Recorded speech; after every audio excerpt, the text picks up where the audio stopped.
I just have a couple quick questions, and this one came twice, so I'll answer this one. Does the Special Education Standards Group include early childhood representation? And yes, they do. The group hasn't been completely formed yet, but that representation is included.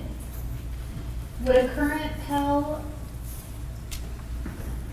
I think to frame the question is just if someone holds a current early childhood endorsement in birth to grade 3, will it change to to grade 2?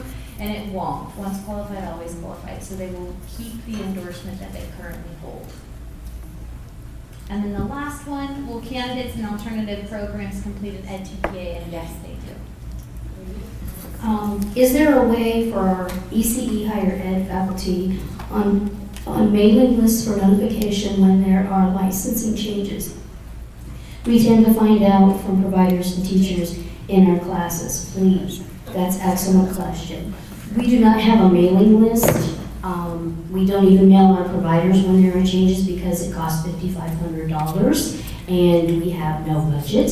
So what we've done is on the Sunshine website that we revamped, there is a section on news and information, and if you go on there periodically, we will be posting the proposed amendments and then the finalization of the amendments that we're moving towards a more technology-based information system for our providers. So thank you for that question. That's excellent. Another question is, with data to support the quality of care for young children and the educational credential background of the providers, is there conversation about increasing minimum requirements for licensed family child care providers beyond a high school diploma or equivalent? Not at this time, but if they take CCAT kids, they'll have quite a few, courses towards that level 1 credentials. So. Right. One of the questions that I think is on everyone's mind is have new credentialing fees been set yet? I have to tell you, no, they have not.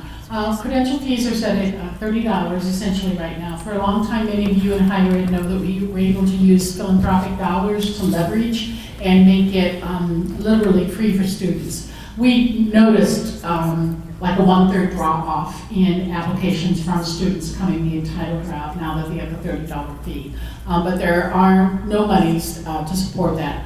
We're still trying to, I think, ascertain, given the unknown certainty right now of state budgets, what credential fees might be. So one of our messages to everyone has been, if you want a credential, why would you wait and apply later? Why don't you apply now when you know it's $30 and send in your transcript? So I'm just saying that I am not certain what's going to happen. Again, there's a lot of fiscal uncertainty right now, so you will know as soon as we have anything that's determined. I wish I could tell you something definitive, but I can't. There's a question about level 6 credential and title application being online, and I know Andy's working on to get all of the applications to be entitled online. I'd say that'll be up shortly. Talk to Andy about it, okay?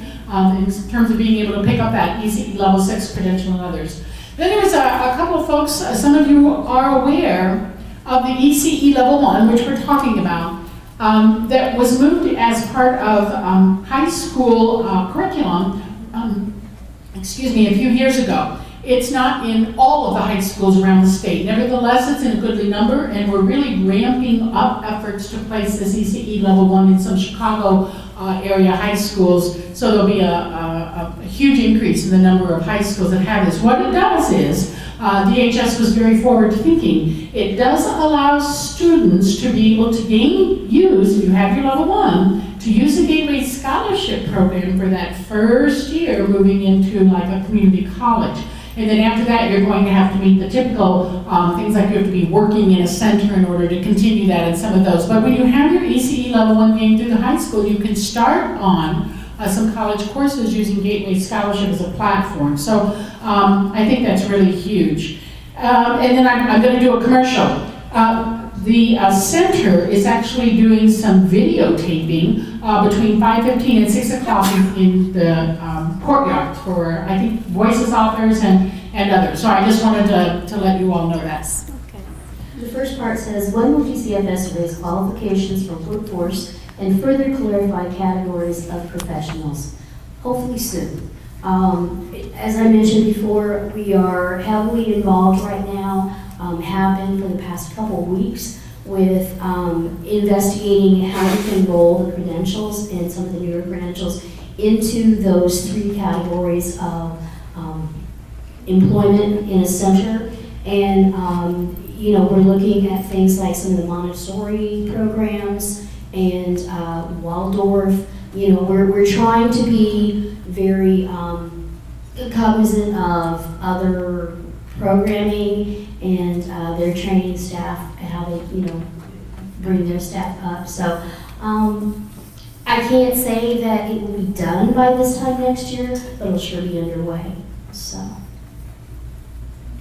And the second part of this question is about how the Children's Cabinet can support this.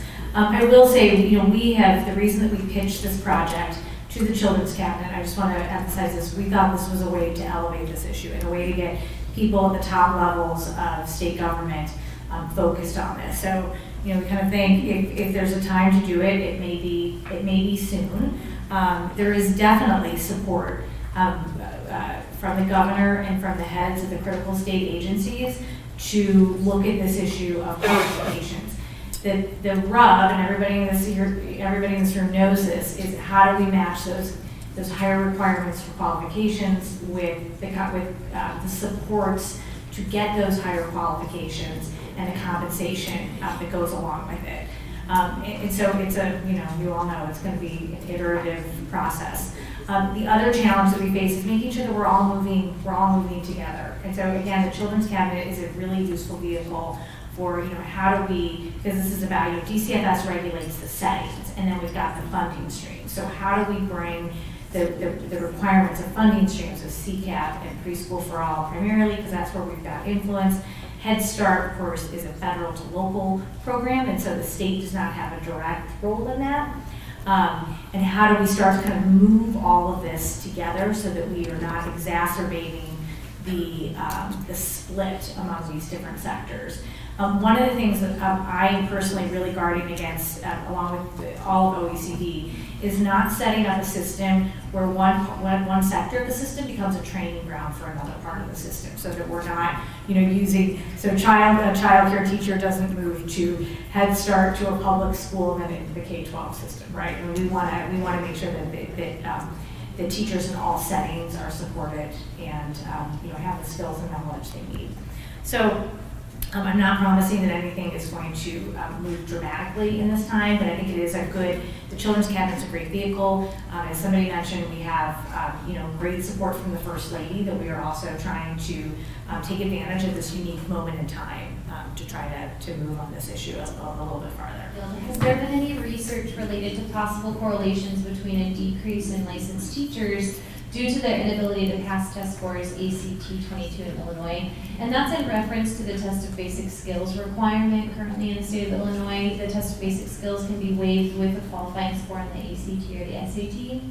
And the scores have changed with the redesign of both of those tests. And while I can't lead you to any belief there's been research done currently that links the teachers or the decrease in licensed teachers to that test, what I can say is that right now in proposed rules, which are up for public comment for 4 more days, there is the ability for us to superscore for those candidates that have or struggle with passing certain portions of the ACT or SAT. Our staff will have to be trained on how to superscore these individuals, but those that may be scoring higher on one test in one area, lower on the other, and then another score, it's inverted. So this would assist or help the need for those 2 waiver options. Thank you, Tina.